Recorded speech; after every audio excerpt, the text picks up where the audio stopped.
Bienvenue dans un nouvel épisode de Paroles d'éleveurs. On parle souvent des cavaliers de haut niveau, de leurs chevaux, de leurs performances, mais plus rarement de ceux qui les ont imaginés et qui les ont vus naître. Aujourd'hui, nous souhaitions donner la parole à ces éleveurs, ceux qui sont à la racine de la performance.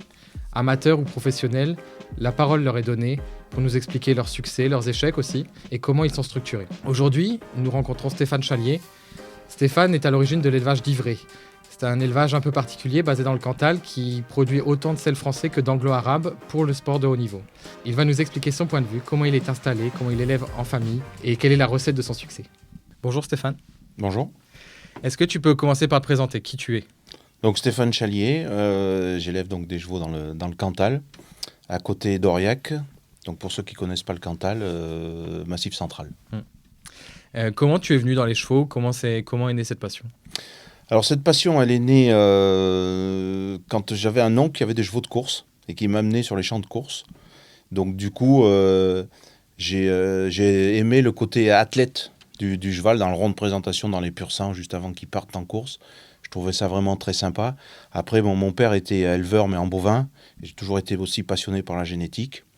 Et puis je me souviens aussi d'avoir regardé à l'époque sur Antenne 2 des retransmissions de concours épiques, notamment Flambeau et tout ça. Et pour quelqu'un qui était novice dans le milieu, c'était assez facile de comprendre. Il fallait sauter sans toucher les barres avec un chronomètre. Voilà. Et puis il y avait ce côté athlète qui me plaisait. Ok. Tu es auvergnat de base ? Ouais, je suis auvergnat de base. Et mon épouse aussi est auvergnate aussi. Ok. Et tu as été cavalier au début ou Alors, j'ai pas été du tout cavalier. Alors, je montais ici, mais plutôt type western pour déconner et tout ça au fond des champs parce que j'avais récupéré des juments de course à la base. Mais mon père souhaitait pas avoir des chevaux de course à la maison. Donc non, j'ai pas été cavalier. Mon épouse est montée jusqu'à 125. Voilà. Ok. Et du coup, famille agricole, comment s'est fait ton cursus ? Quelles études tu as fait ? Comment tu es Alors moi, je suis passé par un lycée agricole, un bac D, que j'avais loupé d'ailleurs, puisque j'étais plus attiré à l'époque par le rugby. Donc j'avais fait du rugby à un assez bon niveau, j'étais jeune. Donc j'étais plus passionné par ça. Et puis à l'époque, j'avais un entraîneur qui travaillait dans les services vétérinaires et je trouvais que ça lui dégageait pas mal de temps libre. Et je me suis dit, tiens, c'est pas idiot ça. Donc j'ai passé le concours de service vétérinaire. Donc que j'ai eu, et puis j'ai pris des postes où ça me dégageait pas mal de temps de libre pour justement fouiller un petit peu et faire le tour un petit peu de tous les élevages où j'étais en poste. Donc j'étais en poste notamment sur la Saône-et-Loire où j'ai pu aller voir quelques élevages à l'époque d'AQPS. Ok.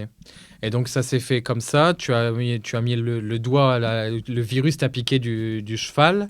À quel moment tu t'es dit je vais basculer dans le cheval de sport ? Parce que là tu étais très course. J'étais dans l'optique, je regardais les courses. Après, pour la petite anecdote, mon père voulait pas entendre, il était à l'époque en GAEC avec son frère, il voulait pas entendre parler de chevaux. Donc je me souviens à 20 ans avoir prétexté un déménagement d'un copain pour prendre le camion et puis j'avais ramené une jument lourde à la maison. Surprise. Voilà, ça s'est trouvé comme ça, mais je voyais pas la finalité et le côté sport dans le cheval lourd. Ok. Donc après je me suis dit, je vais regarder, ça serait peut-être sympa d'acheter une poulinière et puis de voir un petit peu comme ça. Mais à l'époque j'avais pas de terrain, c'était un petit peu compliqué et puis j'avais pas prévu d'en faire ce métier-là. C'est venu à quel âge, à quel moment ?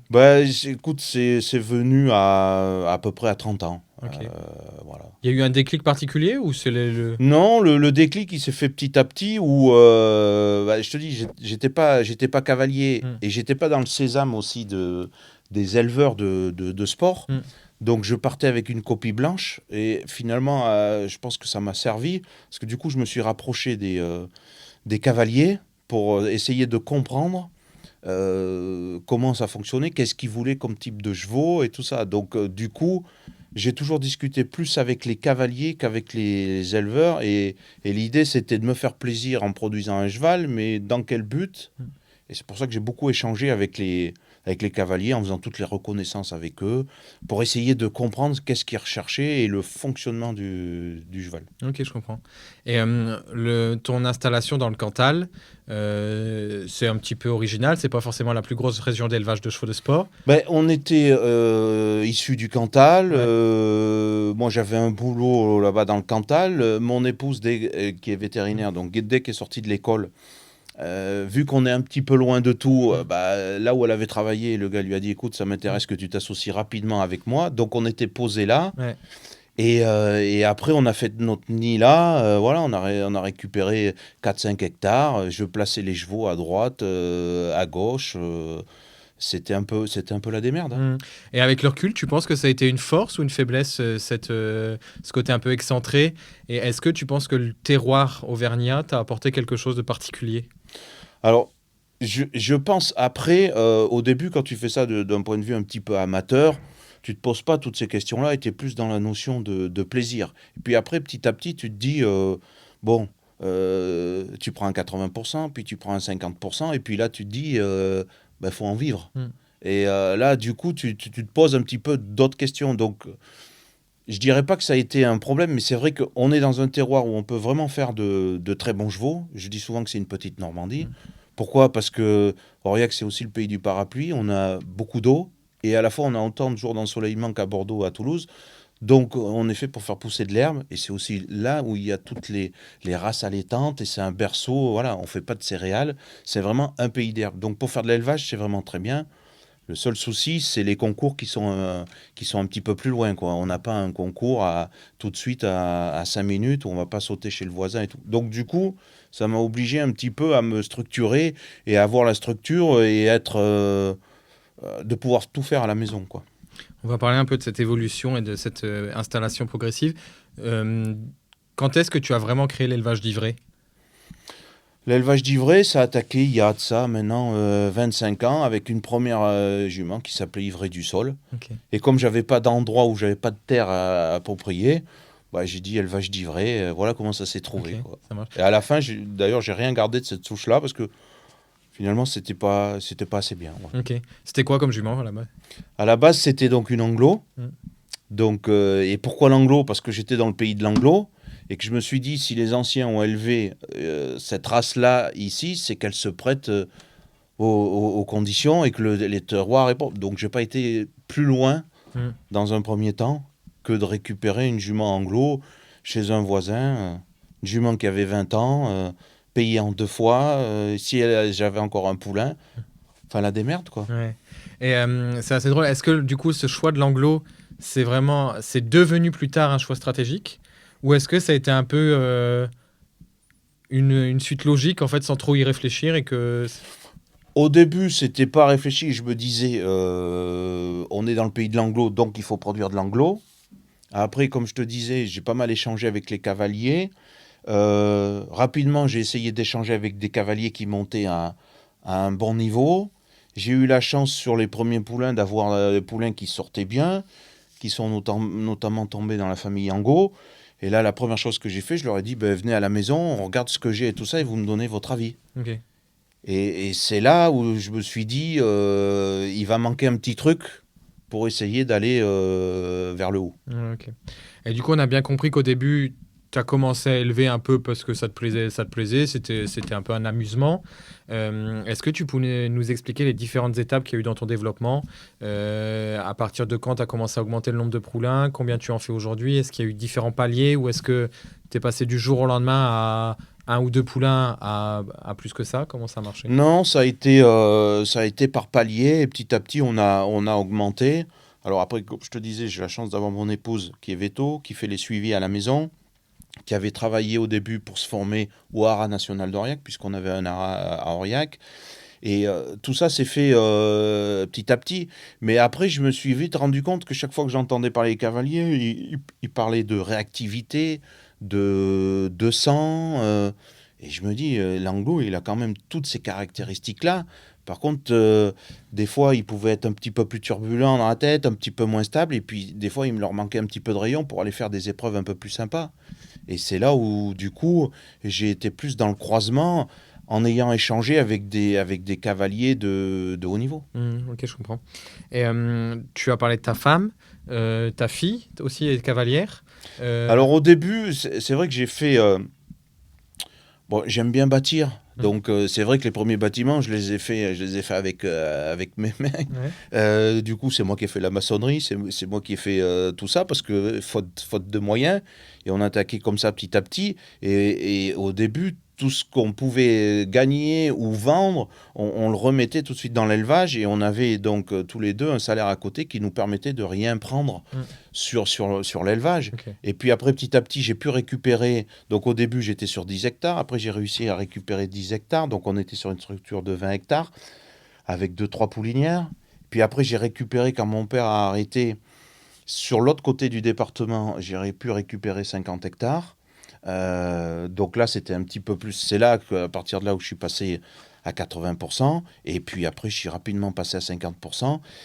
Et comme on n'avait rien pour pouvoir travailler réellement, j'avais aussi fait une carrière. Et c'est vrai que j'essayais de travailler avec des cavaliers un petit peu locaux qui venaient monter un peu les chevaux à la maison et tout. Et puis après, j'ai essayé de faire venir des cavaliers un petit peu de haut niveau pour former ces cavaliers qui étaient à la maison. Donc c'est vrai que la formation des chevaux et la formation aussi des cavaliers, ça me plaisait pour aller au bout, quoi. Faire naître, imaginer le croisement, faire naître.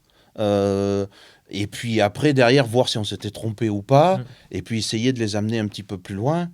Et c'est vrai qu'en contrepartie, mes deux filles montaient un petit peu à cheval. Et c'est vrai que la grande était vraiment passionnée. Je sentais qu'elle accrochait fort. Mais je ne l'ai pas fait dans cette optique-là pour l'intégrer. J'ai plus poussé à faire des études, mais c'était son truc. Et puis du coup, bah, aujourd'hui, elle est avec moi dans le cadre d'une ARL. Et quand elle s'est installée avec moi, on a récupéré 50 hectares. Et puis là, on est passé dans une dynamique beaucoup plus professionnelle. Ok, ça marche. Donc aujourd'hui, c'est ton métier à 100%, l'élevage. Oui. Est-ce que tu peux nous expliquer là aujourd'hui combien il y a de poulains qui naissent, quel est le plan, jusqu'à quel âge tu emmènes idéalement les chevaux avant de les commercialiser, quel est un peu ton business model idéal? Donc aujourd'hui, on est, comme tu as compris, l'idée c'est de voir un petit peu le produit final et voir si le croisement a marché ou pas marché, d'aller un petit peu au fond du truc. Et du coup, le fond du fond, après, ben, il y a le sport, quoi.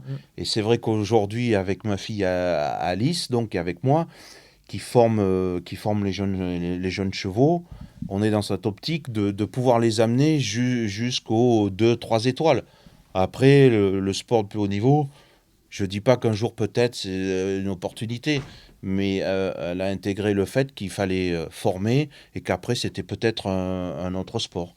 Et aujourd'hui, c'est vrai que ça lui plaît assez d'être dans ce système-là et de former. Et même si elle n'était pas très branchée au début, élevage et tout ça, je sens bien que maintenant, quand elle a une bonne jument, bah, elle regarde si on peut avoir des embryons et elle commence à me dire, tiens, ça serait intéressant de mettre ça ou ça.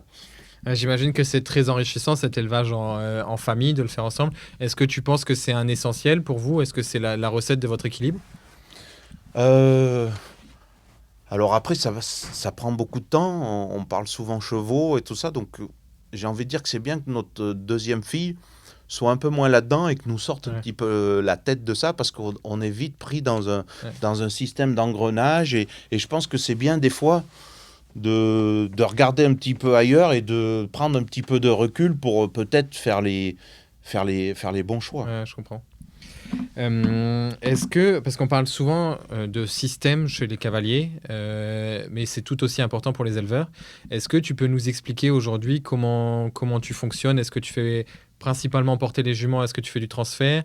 Et après, sur la gestion des chevaux, en termes de, est-ce qu'ils vivent dehors, plutôt en boxe, l'alimentation, voilà, un peu nous expliquer quelles sont tes grandes valeurs sur ton système d'élevage. Écoute, moi je suis sur un système assez naturel et du coup assez bio. Je ne suis pas pour pousser les chevaux, les avoir en boxe et tout ça. Je suis plus pour les élever dans un cadre plus naturel et qui s'endurcissent naturellement. Donc j'ai pas mal de chevaux qui sont dehors, malgré le climat. Alors par exemple, si on doit prendre les poulinières, elles sont tout le temps dehors. Elles rentrent un mois avant le poulinage pour pouvoir surveiller le poulinage et elles restent un mois ou 2 mois après le temps qu'elles ressaillissent. Voilà. Les poulains, la première année, donc une fois qu'ils sont sevrés, ils sont élevés en lot, en stabu.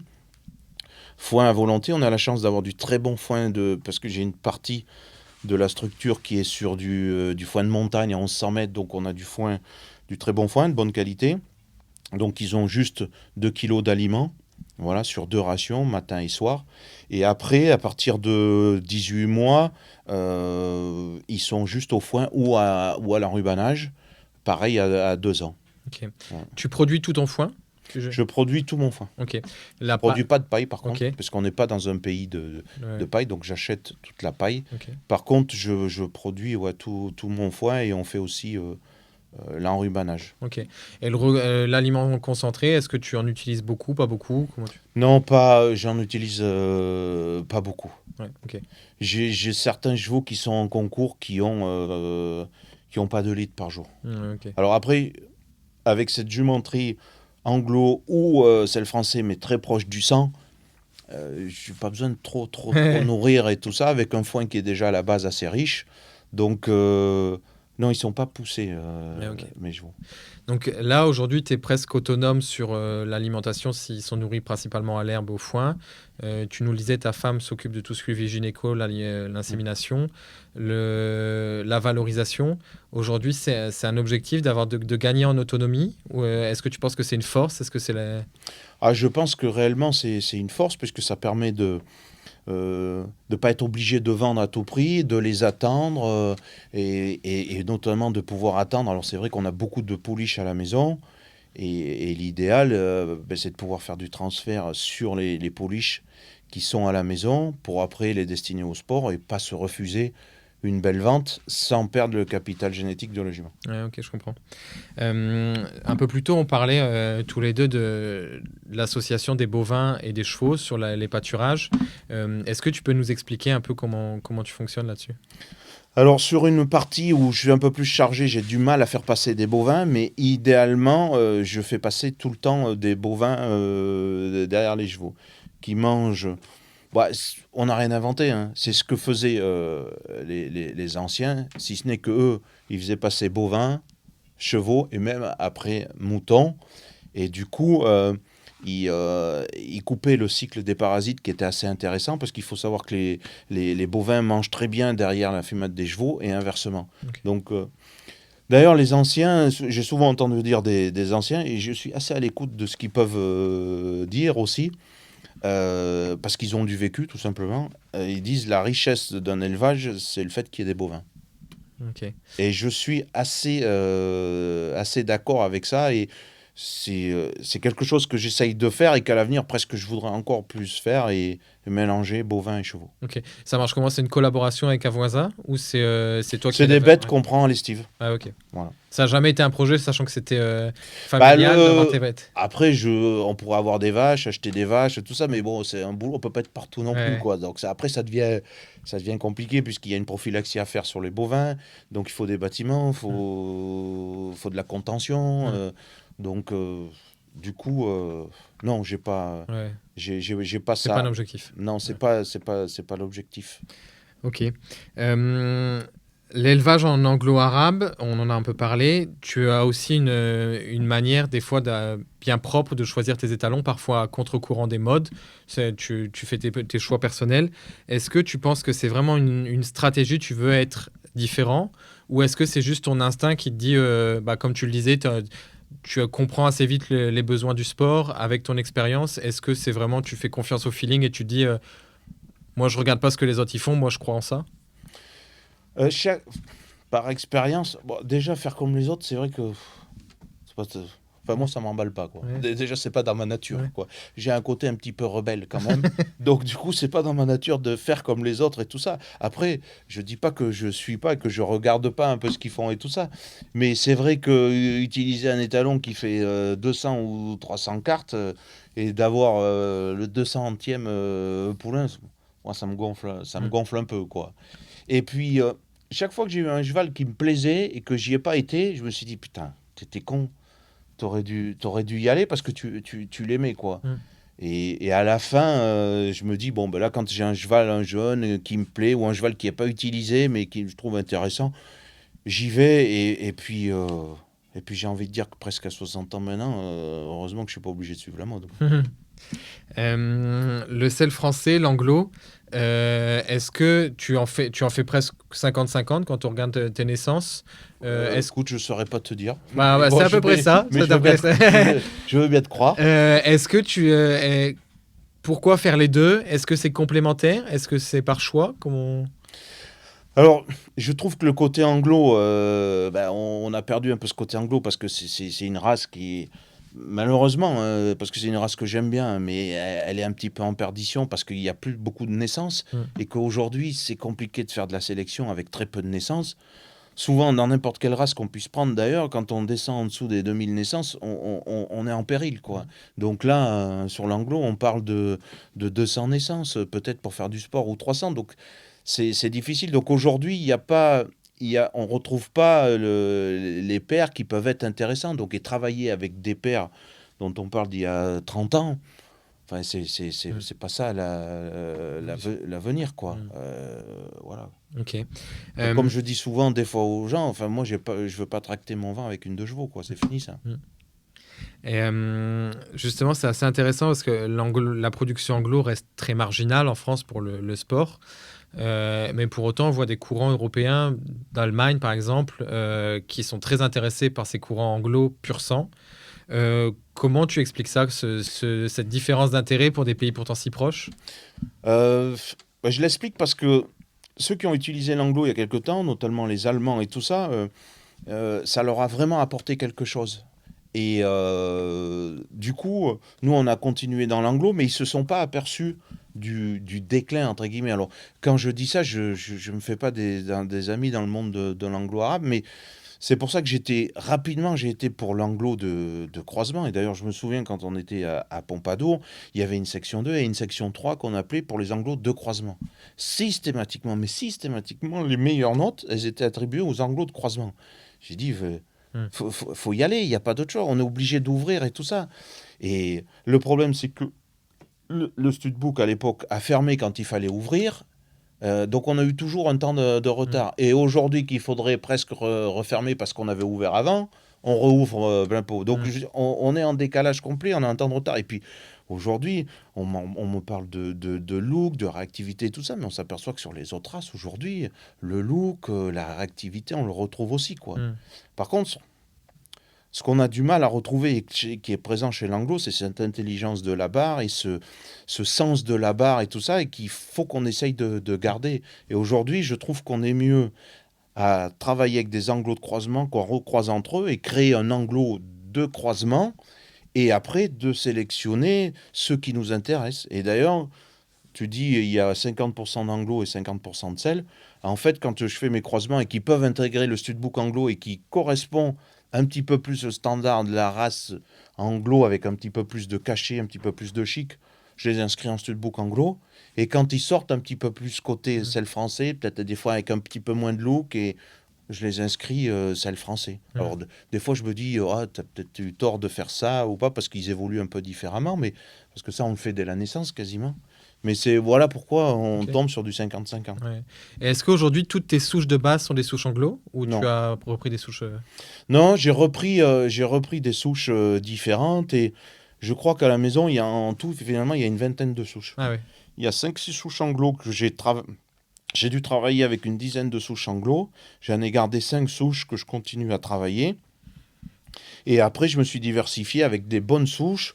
La souche du château, la souche Ifrane, et puis j'ai été voir un petit peu à l'étranger, la souche Rouzeker et tout ça, mais c'était pas pour faire comme les autres, c'était plus dans un élément de comparaison par rapport à ce que moi j'avais envie de faire, et voir si j'étais dans le vrai ou pas, parce qu'à un moment donné, il faut aller se confronter au meilleur pour voir si on y est ou pas, quoi. C'est sûr. Comment tu fais justement cette sélection de ta jumenterie, et comment tu imagines tes croisements? Comment ça marche? Alors, écoute, maintenant, je choisis, je tiens pas compte de la jument, je choisis des étalons qui me plaisent. Ok. où je me dis c'est des chevaux que j'aurais peut-être envie de monter, même si j'ai pas été cavalier, mais que j'aurais envie de monter, qui sont plaisants et tout ça. Et après, quand j'ai fait ce choix-là, je croise avec ma jumenterie et je regarde ce qui peut correspondre. Mais je choisis pas les talons toujours en fonction de ma jument, parce qu'à la sortie, je m'aperçois que si je fais ça, ben, je choisis un étalon qui me plaît pas forcément en tant qu'étalon. Un exemple, si tu cherches un cheval avec petite force, bon, on va en trouver, mais du coup, à la fin, tu sais peut-être pas un étalon qui te plaît. C'est sûr. Tu vois. Tu as toujours été parmi les premiers à utiliser certains étalons. Tu as utilisé Cocktail de Talma parmi les premiers, Nevados, même ton jeune étalon Grey Sky d'Ivray. Est-ce que tu penses que c'est une force aujourd'hui? Est-ce que c'est très important pour toi d'utiliser les étalons de leurs jeunes années? Ah, je pense, oui, que c'est... oui, parce que... Alors forcément, il va y avoir du déchet, parce que on est vraiment dans le testage, donc on ne sait pas trop comment ils produisent et tout ça. Par contre, si on ne se trompe pas trop, j'estime qu'on peut avoir un petit temps d'avance. Et pour revenir un peu sur l'anglo, la sélection en anglo, on a vu dans le passé quelques anglos un peu atypiques dans leur manière de fonctionner, qui ne répondaient pas forcément aux standards habituels des chevaux. Est-ce que tu penses que vraiment l'anglo aujourd'hui a encore sa place dans le sport actuel, où tout est plus rapide, tout est plus léger? Est-ce que tu as parlé un peu de cette intelligence et tout ça? Est-ce que tu penses qu'aujourd'hui c'est important de garder ce... Bah, si aujourd'hui, je ne sais pas, l'avenir nous le dira dans 30 ans de ça, mais si on regarde toutes les belles souches françaises, elles sont imprégnées de sang anglo. La souche du château, c'est base anglo, la souche Ifrane, c'est pareil. Et puis si on prend d'autres matrones comme Danaé, elles sont fort imprégnées de Ranzo. Et finalement, on s'aperçoit que le courant de sang de Ranzo, pur sang, donc il est hyper intéressant, mais on s'en aperçoit 40 ans après. Donc cette réponse-là, j'y répondrai peut-être dans 40 ans, si tu veux bien. On se donne rendez-vous. Pour revenir un peu sur le système et tes croisements, tu parlais tout à l'heure, tu fais souvent reproduire des jeunes juments en faisant du transfert pour te permettre d'avoir une suite au moment de la commercialisation. Est-ce que tu fais des transferts avec toutes tes juments? Est-ce que tu les éprouves toutes, puis après tu sélectionnes? Comment tu... Non, je ne fais pas du transfert avec toutes mes juments. Puis on sait bien que de temps en temps, tu en as une qui peut se faire mal, que du coup elle part à la repro.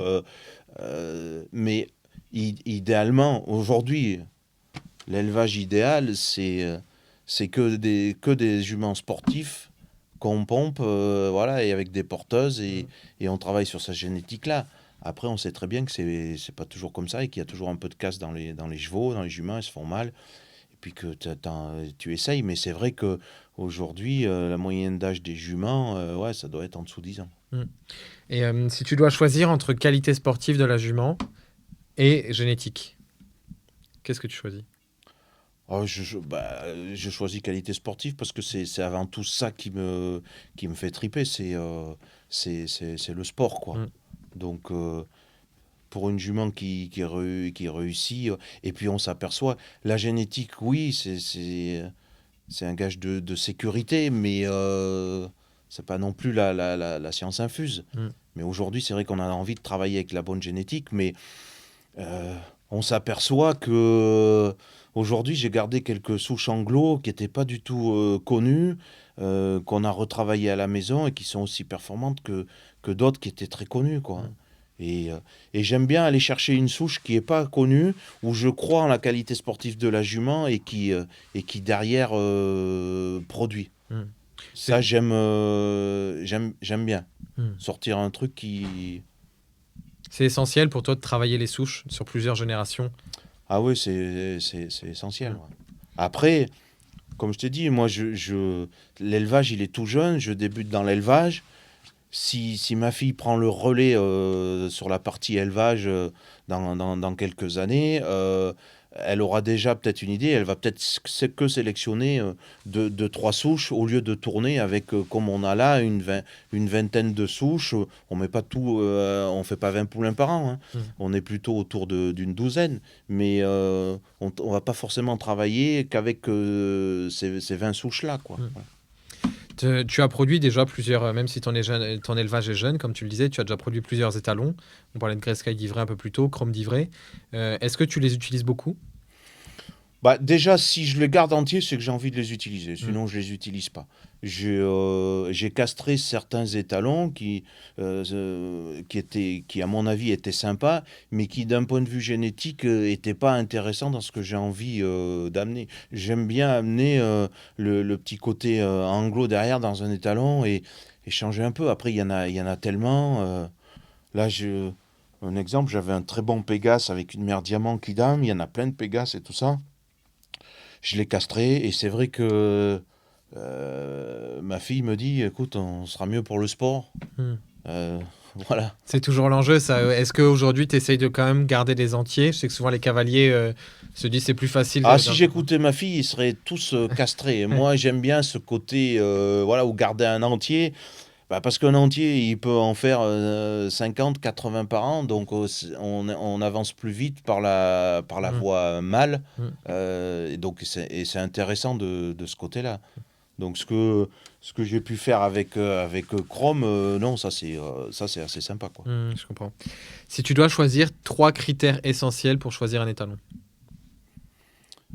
Euh, Respect, tempérament et envie. On en a parlé là juste avant de Chrome, qui est un fils de Jarnac. Hmm. Est-ce que tu as un étalon du catalogue France Étalon qui a marqué ton élevage ou avec lequel tu as été particulièrement heureux?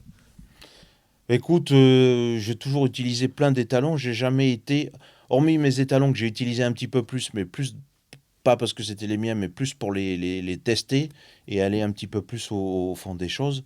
Il y a pas, je peux pas dire qu'il y a un étalon qui a marqué. Voilà. J'ai été un des premiers à utiliser Number One d'ISO. Mm. Et avec le recul, c'est un étalon intéressant, mais qui n'était pas complètement adapté sur ma jumenterie, qui est déjà très proche du sang. Et du coup, j'avais des chevaux qui étaient forts dans le sang. Mm. Et à la fin, ces chevaux-là, quand ils peuvent sauter que 130, bah, ils sont un peu plus difficiles à vendre aux Mm. amateurs et tout ça. Donc c'est vrai qu'avec l'entrée d'Alice, Cavalière, le fait de devoir en vivre et tout ça, j'étais plus au départ sur vraiment des croisements un peu coup de cœur. Maintenant, j'essaye de raisonner un petit peu plus le côté aussi commercial, un petit peu entre guillemets, derrière et montabilité des chevaux. Mm. Ouais, c'est sûr que c'est devenu un critère important. C'est intéressant ce que tu dis d'avoir adapté en fonction du marché. Est-ce que tu continues à évoluer dans ce sens-là? Qu'est-ce que tu vas rechercher maintenant beaucoup plus que ce que tu cherchais pas il y a 10 ans? Tu parlais de cette montabilité, le mental. Est-ce qu'il y a d'autres choses? Ben, aujourd'hui, notre sport évolue. Je pense qu'on va se rapprocher petit à petit du système américain. Des gens assez fortunés qui se font plaisir, qui font du concours en achetant éventuellement des tables et tout ça, et qui ont envie d'aller sauter 1m40, 45, mais qui sont pas non plus les plus doués. Et ben, il va falloir les équiper, Mm. ces gens-là. Et aujourd'hui, c'est quand même eux qui ont la liquidité pour acheter ces chevaux-là. Donc, je pense que voilà, la montabilité, le côté pratique des chevaux, c'est intéressant. Donc, aujourd'hui, c'est vrai que je ne fais pas tous mes croisements dans ce sens-là, mais de temps en temps, je raisonne ce côté-là où je me dis à qui je vais le vendre, quoi. Parce que Ouais. l'idée, on est quand même structuré pour les amener jusqu'à 3 ans, les faire évoluer après, derrière et tout. Donc, aujourd'hui, il faut que, voilà, faut qu'ils soient dans l'idée plutôt beau et montable. Et voilà. Ok. Est-ce que tu peux nous raconter si tu as une belle histoire que tu as vécue avec un cheval ou un cheval qui te rend particulièrement fier? Ouais, des belles histoires et des pas belles histoires, il y en a, il y en a plein dans les chevaux. C'est, on a souvent coutume de dire avec mon épouse que c'est un peu, voilà, l'élevage, les chevaux, c'est les montagnes russes. Ouais. C'est qu'un jour, tu as un cheval qui saute, voilà, j'ai eu la chance d'en avoir plusieurs qui ont sauté 1m60 et tout ça, tu te dis là-haut, et puis après, bah, tu perds une jument, tu as une mortalité, voilà, et puis ça donne pas ce que... J'ai une petite anecdote qui est assez sympa sur ça. J'avais une... on parle souvent de génération. Ça, par contre, je ne sais pas comment l'expliquer. On le voit même au niveau, pas au sein d'un élevage, c'est même des fois au niveau France, on a des générations qui sont plus fortes que les autres et tout ça. Comment l'expliquer? Pourquoi? Parce que j'ai envie de dire que toutes les planètes sont alignées, mais aujourd'hui, on n'a pas l'explication de tout ça. Mais il y a des années où on a des bons poulains, on a le sang, la masse, et on se dit, putain, là, j'ai un bon lot de poulains et tout. C'était la génération d'essais que j'ai eue, où je crois que j'avais fait 10 poulains. Bon, un quand même qui était pas réussi sur 10, bon, qui a sauté de la 115, voilà. Une autre qui a eu un petit souci, mais qui avait quand même de la qualité. Et puis après, tous les autres, ils ont sauté 1m40 et plus, même 1m45 et plus, jusqu'à 1m60. Donc 8 sur 10, c'est quand même. Ouais. Et je me souviens les avoir fait passer dans le rond. Et donc, on les faisait sauter. Et puis là, tu te disais, ah ouais, c'est bien et tout ça, quoi. Et puis l'année d'après, génération DD. Et là, je l'ai fait passer dans le rond. Et puis là, je me souviens avoir piqué une crise en me disant, putain, mais toi, dans le rond, là, tu fais pas comme il faut dans le tournant, toi, tu fais pas comme il faut, machin, parce qu'ils sautaient pas, mais en fait, c'est parce qu'ils ils étaient moins bons, tout simplement. Et c'était pas les mêmes croisements, mais c'était les mêmes mères et tout ça, donc on n'explique pas tout non plus, quoi. Ouais, c'est sûr. Est-ce que tu peux nous résumer ton élevage aujourd'hui en 3 mots? Quels sont les 3 piliers de ton élevage? Ah, écoute, c'est dur, ça. J'aurais dû le préparer. Euh, Passion. Euh, Sport. Et puis sang. Puisqu'il faut jamais s'éloigner du sang. Si tu avais la possibilité de tout refaire aujourd'hui, ou de changer une chose en particulier, qu'est-ce que tu pourrais changer? Écoute, je suis pas. Bien sûr que j'ai refait des erreurs. J'aurais pu aller un peu plus vite, tu vois, dans la sélection et d'aller plus vite un petit peu à l'essentiel. Mais bon, on va rien regretter. On s'est construit comme ça. Et puis je te dis, au début, c'était une passion plus qu'un métier. Et à la fin, c'est devenu un métier de passion. Donc, non, je changerai pas grand-chose. Si ce n'est que d'aller plus vite, parce que c'est vrai que des fois, c'est long d'avoir un poulain et de l'attendre et tout ça. Enfin bon, Ouais, c'est on sûr. connaît tous ça.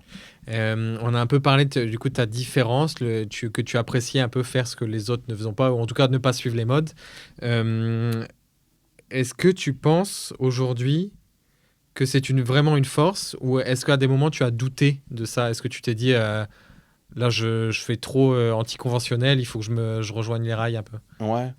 Alors, je sais pas si je suis vraiment sorti des Oui, rails et oui. tout ça. Vraiment, euh, mais c'est vrai que quand je vois certains étalons, alors je vais en citer un parce que tu l'as cité tout à l'heure, Nevados, qui a couru sur tous les plus grands terrains et qui fait 12 juments en France, alors que je vois un jeune qui me semble pas avoir toutes les qualités requises pour le sport de haut niveau et qui fait 200 juments, ça m'interroge, ça. Mm. Ça m'interroge et tout ça.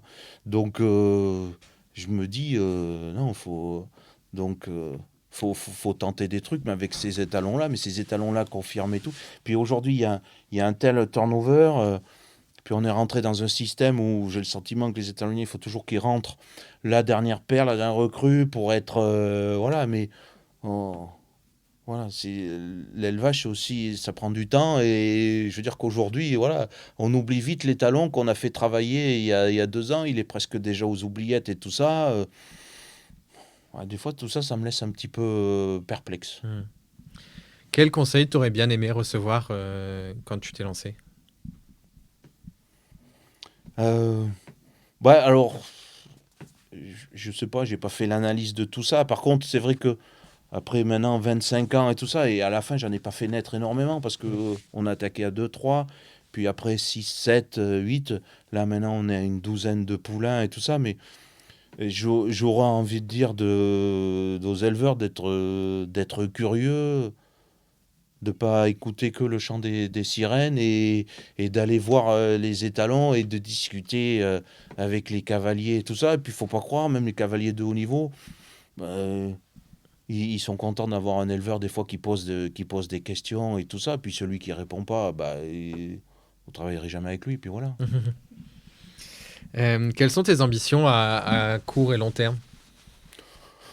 Bah, l'ambition, alors là, je ne veux rien inventer, c'est d'avoir des bons chevaux, quoi. C'est d'avoir le cheval qui fait les belles épreuves et qui fait triper. Alors, je te dis, j'ai eu la chance d'en avoir qui faisait 1,60 m. C'est vrai qu'ils l'ont plus fait à l'étranger. Donc, aujourd'hui, voilà. Le seul qui l'a fait un petit peu, là, c'était Chrome un petit peu. Et encore, on est resté un peu sur notre fin à la fin parce il y avait une blessure. Mais l'idée, ouais, c'est ça, c'est d'avoir des chevaux le plus haut possible. Et après, c'est vrai que si un jour on fait des belles épreuves et en plus c'est ma fille sur le dos, ça serait une belle histoire. Ça, c'est vraiment essentiel, l'élevage en famille et l'aventure familiale. Ouais, c'est l'aventure familiale et puis surtout c'est d'essayer de, tu vois, de faire notre boulot correctement, de les élever correctement, de les amener. Et puis après, franchement, et ma fille est dans le même état d'esprit. S'ils sont sur une autre selle et qu'ils réussissent et tout ça, c'est bien, quoi. C'est vrai que le plus frustrant, c'est de pas aller au bout d'un cheval sur lequel tu as cru. Donc, c'est pour ça que je me suis toujours dit, bah, si tu veux que le boulot soit fait, ben, fais-le toi. Au moins, s'il n'est pas fait comme il faut, tu pourras te rapprocher qu'à toi, mais pas attendre après les autres. Et c'est pour ça que maintenant, on essaye de les amener jusqu'en 2, 3 étoiles. Et on essaye de les vendre pour que les gens se disent finalement, à Ivray, il garde pas, parce que je l'ai souvent entendu, ouais, il garde les meilleurs pour sa fille. Donc, c'est vrai qu'aujourd'hui, ma fille, elle a plus que des jeunes. Et les bons qui vont tourner sur 2, 3 étoiles, on les a vendus. Pour terminer, j'avais un petit tu préfères. Tu préfères un papier exceptionnel ou un modèle qui te plaît? Bah, à la fin, écoute, quand j'ai débuté l'élevage, je t'aurais dit un papier exceptionnel.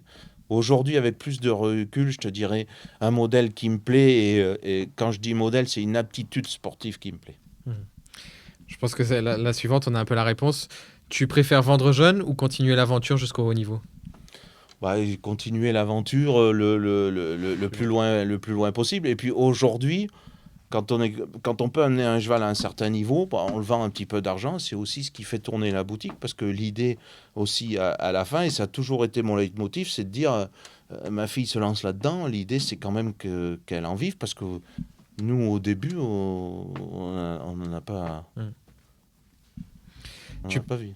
tu préfères tenter ta chance avec un étalon très peu utilisé, voire pas utilisé, ou un étalon qui est déjà très confirmé sur descendance? Bah, ça dépend un petit peu de la jument et tout ça, mais ça me gêne pas d'aller à un étalon un peu, par rapport à tout ce que je t'ai dit, qui est peu confirmé, si j'y crois un petit peu. Mais dans mes croisements, je mets pas tous les œufs dans le même panier et je fais pas que du jaune ou je fais pas que du vieux. C'est la chance d'en avoir plusieurs et de pouvoir un petit peu varier ses choix, voilà. Et de jouer une sécurité ou un croisement de dire ouais, là, ça marche et tout ça, parce que des fois ça m'arrive de dire ah putain, t'es con, tu n'y as pas pensé avant, ce croisement-là, c'est sûr qu'il va matcher. Et puis d'autres fois, tu sais pas trop. Donc j'ai tendance à faire des croisements avec des jeunes pas confirmés et mes jeunes à moi parce que j'ai pas de recul. Quand je commence à avoir un peu de recul à la production, là j'essaye d'affiner le croisement et du coup je vais à un étalon qui a été plus testé et dont on a une idée de comment il produit. Et c'est une question qu'on pose à tous nos invités. Si tu dois donner un conseil à un jeune éleveur, quel serait-il? D'être curieux. Ça marche. Eh ben merci Stéphane. Avec plaisir.